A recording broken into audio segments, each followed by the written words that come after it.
Welcome to the Empower Her podcast. I'm Deanna, an ex-corporate manager turned certified coach, empowering you to create the life of your dreams. My goal is to guide you and support you in understanding what you really want in life, what steps to take to get there, and learn to actually enjoy the ride. Whether you are climbing the corporate ladder, a stay-at-home parent, or an entrepreneur, I coach you on how to believe you are worthy of a balanced, happy, and energetically positive life in work and at home. My goal in this podcast is to help you recognize patterns, implement change, and use your energy for positivity within yourself and your own life. I believe you don't have to suffer in this lifetime. You can create a life on your terms based on what you want, regardless of what that looks like. It is about reframing your beliefs, letting go of negative thoughts, and looking at your life as a set of opportunities there for you. I'm so excited to get started.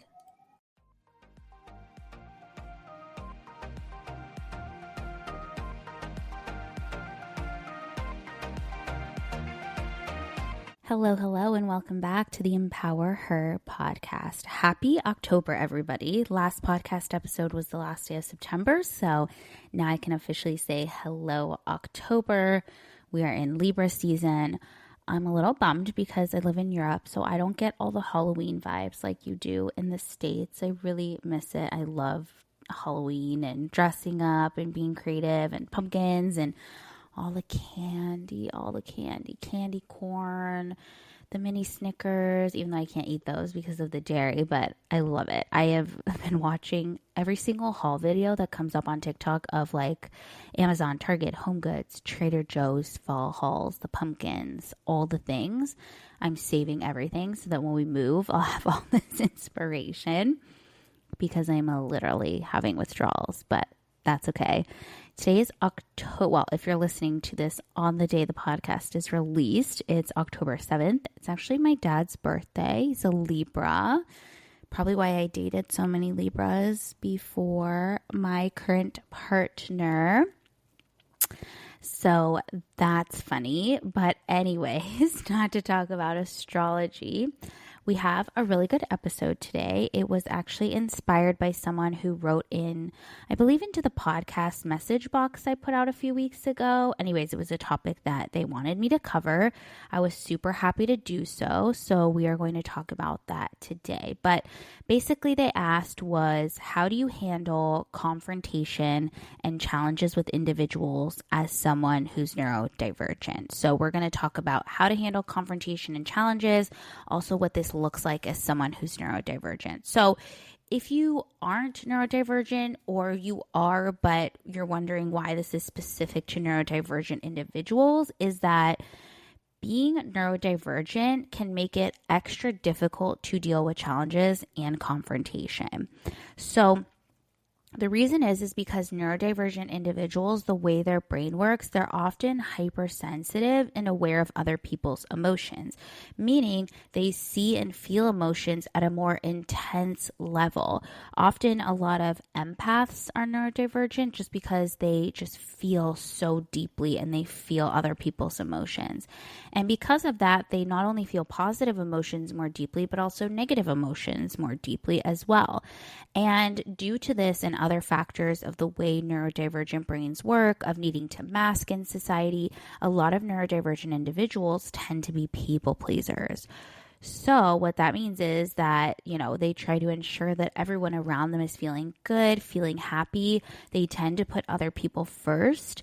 And the reason that this matters is because when we talk about any sort of negative impact or stimulus like confrontation or difficult conversations, it can be extra difficult for neurodivergent individuals who want to people please, who want to keep the peace. So they're not going to engage as well or engage at all in confrontation or difficult conversations.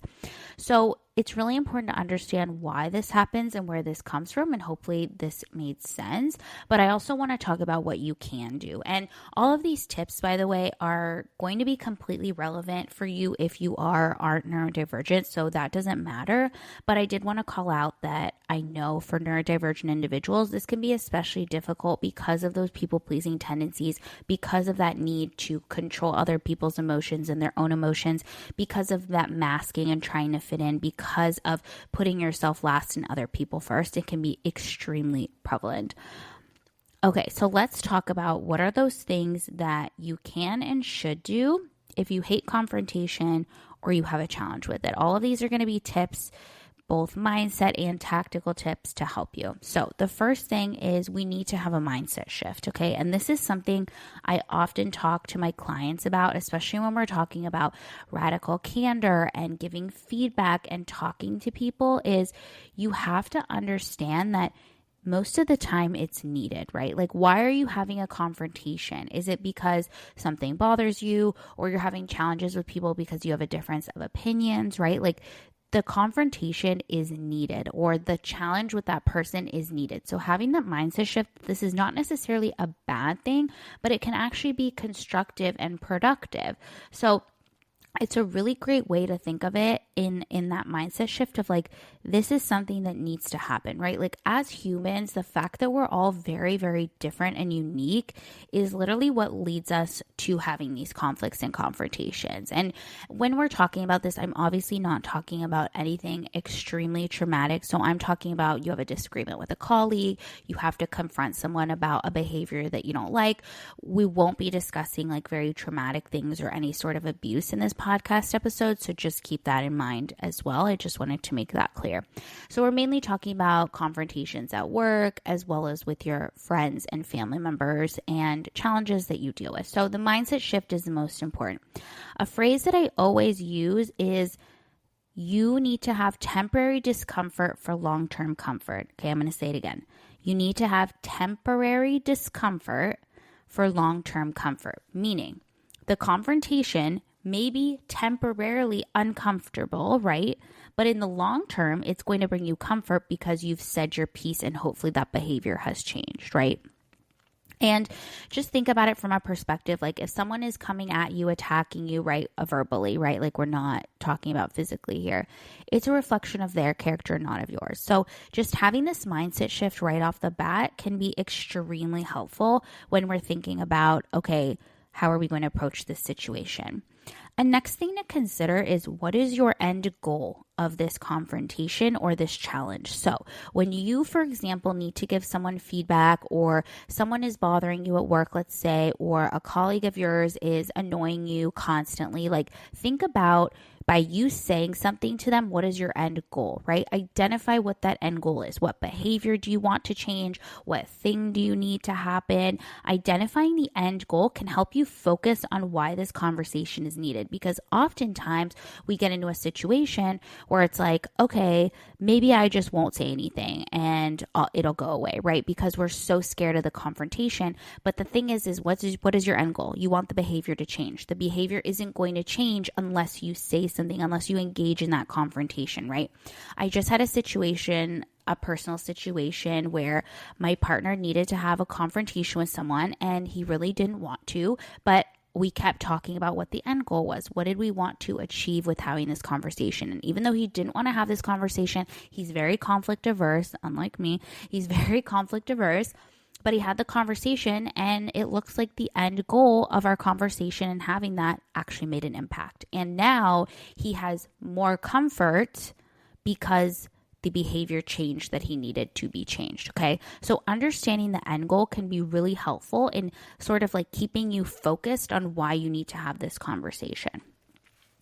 Another thing and another tip is take your time. So once you've determined that a conversation, a confrontation is needed and you've identified the goal, now you can take your time. Like, oftentimes where I think a lot of people get into a bad situation is they get so wound up that they immediately just say something to someone in the moment, or send the text off, or send the email at work, or make the comment, and it comes off wrong, right? Because you're heated, you're upset, you're angry, whatever you're feeling. So you need to take your time. Ask for time to think in this situation. You don't always need to react in the moment. So ask for time, say you will get back to them. This is your chance to process the information. This is your chance to regulate your nervous system. If you don't do nervous system regulation, now is a great time to do it, okay? It's an amazing time to do it. and calm yourself so that you don't react so intensely. Also, so you don't act aggressive, right? This is going to help so that you don't feel that way. And again, if it's the opposite, like let's say someone is being aggressive towards you and being confrontational towards you, remove yourself from the situation, right? This is all about time. Take back your time. Say, I need time to think about this. Let's have this conversation tomorrow. I'm going to call you back. Let's table this until next week. Like, you do not need to have the conversation or that confrontation in the given moment. And taking time allows you to think through what you want to say, how you want to handle the situation. Again, it allows you time to regulate your nervous system, which is absolutely crucial because when you have a regulated nervous system, you're going to be making decisions from your higher self and not your ego. Your ego is the 5-year-old version of you who's scared, who's anxious, who doesn't know what she's doing, or, he or they. Your higher self version is the best, most abundant version of yourself. How would they react in this situation? Allow yourself time to actually become the higher version of yourself and then react. And while you're taking this time, another thing that you can do is write it out. For a lot of people, it helps them to write it out or make notes of or practice what you're going to say. So this could be, for example, I tell a lot of clients especially who are neurodivergent, and let's say they have situations constantly which stresses them out. For example, people come up to their desk and ask them to, help them on a project or take on extra work. And I always tell them to ask for time. So say, can I get back to you in 30 minutes? And then you can have like a script written out of what you want to say, right? So they have the script of like, I'm so excited for this. Thanks for coming to me and thinking of me for this project. Can you please give me 30 minutes to think it out and look through my, my workload, something along those lines. But having something written out and memorized, or even just taking notes of a confrontation can be really helpful. I actually do this a lot with friends. I'm really good at confrontation now, but I honestly didn't used to be because I was a people pleaser. But something that I do now, and I have a friend of mine who just with her personalities, we've had a couple of confrontations and conflicts. And what I will do is I will take my time after the confrontation or the conflict we had, take a week or so, think about it, write out notes. And then when she's, also available, I will call her and I will hash out the situation, right? And that's a confrontation. That's a challenge we're having, but I will have notes ready to go so that I can focus on the topics. I can reiterate what I want to say, because again, when we're in a heated discussion, when our nervous system is dysregulated, when we're really upset or angry or whatever it is, it can often be that we say things we don't mean, or we don't stick to the topic or focus. So writing it out can be great. This is really good for like interviews as well. In any situation where you feel like there's any sort of confrontation or conflict, a great tool is to use ChatGPT. So ChatGPT is great. You can literally put any prompt into it and say like, hey, can you give me a script for whatever? It's amazing. You can also talk to a friend about it and talk it out, like of how you're going to handle the situation. You can do a role play, obviously consult your coach if you have one, and really just create a game plan of what you're going to say and how you're going to say it. This is going to be really helpful when it comes to a confrontation. So the next thing that you can do, and this is so helpful, this is such a small change that makes a big difference, is ask for permission if you can give someone feedback. So a lot of times the confrontation or the challenges, you need to give someone feedback, right? Like maybe they didn't do something great at work. Maybe they behaved in a way that was inappropriate. Ask them if you can give them feedback. So you can say, hey, are you open to me giving you feedback on XYZ project? Or hey, are you open to hearing my thoughts on, XYZ, whatever the situation was? And if they say yes, right, then they are taking responsibility and are ready for the feedback, right? And they're more likely to react better because you ask them for permission about the feedback, right? And that's super important. This is actually a mindset shift for them as well and for you, because you're literally asking for permission, like, hey, can I talk to you about this? And they're saying yes, and then you can. And if they say no, then you know that that's not a good time for feedback, and then you'll follow up later. And that's also really great information for you, because then you can say, okay, well, maybe it wasn't great now, but at a later time, I'll be able to, talk to them about this. So that's super, super important. And then my last tip, and again, this is more of like a mindset self-care tip, but it's put yourself first. Okay? Put yourself first. it is okay to want better for yourself. It is okay to want to advocate for yourself, right? Confrontation, especially for women, especially for minority groups, just because of the cultural aspect, confrontation is seen as so bad. But confrontation doesn't mean yelling. Confrontation doesn't mean screaming at someone. Confrontation doesn't mean ending a friendship or having a bad, relationship with someone. Confrontation just means confronting someone about something that didn't make sense, that you didn't appreciate, that didn't feel good, and hopefully resolving the issue. But confrontation is not a bad thing. And you deserve, as a person, to feel comfortable in all of your settings, whether it's at work, with your friends, with your family. You deserve to feel comfortable. You deserve to be in a situation where you're feeling good. And that's why this goes back to the first mindset shift that I said is like, what is the goal of this? And like, what are you trying to get out of this? And understanding that a confrontation or a challenge happens for a reason.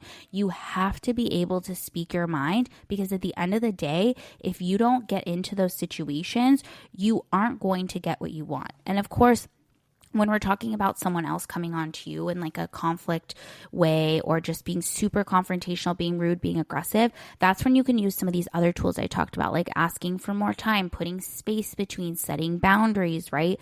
We didn't talk specifically about setting boundaries, but in terms of asking for time, that is setting a boundary. Writing it out, that's setting a boundary. Having a communication in an email versus in person, if you think someone's hostile, that's a boundary you can set, right? Like there's different things that you can do to mitigate the situation, assuming the other person is coming on to you aggressively. But if you want to have a confrontation, or you need to have a confrontation, these are some really great tools that you can implement. So I hope that this was helpful. I hope this gave you some insight and answer the question really about how to handle confrontation. It really is a mix of strategy and mindset. They're both going to be equally as important. So just something to look out for, just something to pay attention to, and hopefully you can start implementing these and having productive conversations with people, because at the end of the day, that's really what we're looking for, is having productive conversations, even if it's uncomfortable, but making the situation better in the end. That should always be the end goal. I hope this was helpful. I hope you all have an amazing, fabulous October week. All right. Praying for all the beautiful fall vibes. I'm really in this. And I'll catch y'all in the next episode. And if you love this episode, don't forget to follow the podcast and leave a review. And of course, you can follow me at Coach Deanna DeBolt on TikTok and Instagram. I'll catch you next time.